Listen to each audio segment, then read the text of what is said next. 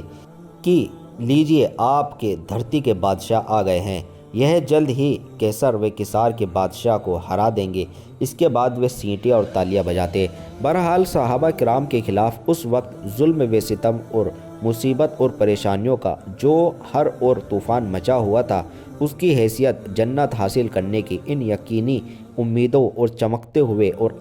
آدر والے بھوشیہ کی ان شبھ سوچناؤں کے مقابلے میں اس بادل سے ادھک نہ تھی جو ہوا کے ایک ہی جھٹکے سے بکھر کر رہ جاتا ہے۔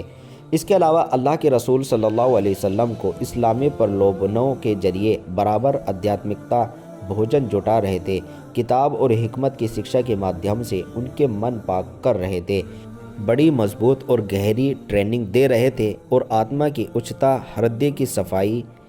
چرتر کی پوترتا، نیتکتا کے چھا جانے سے بچاؤ، واسنا سے الگاؤ اور آسمان اور زمین کے پالنہار کے کھنچاؤ کی جگہ کی جانب ان کے پاک نفسوں کی رہنمائی کر رہے تھے۔ آپ ان کے دلوں کی بجھتی ہوئی چنگاری کو بھڑکاتے ہوئے شعلوں میں بدل دیتے تھے اور انہیں اندھیروں سے نکال کر ہدایت کی روشنی میں پہنچا رہے تھے۔ انہیں کشٹوں پر صبر کی نصیحت فرماتے اور شریفوں کی طرح معافی اور سہنشیلتا کی ہدایت دیتے تھے۔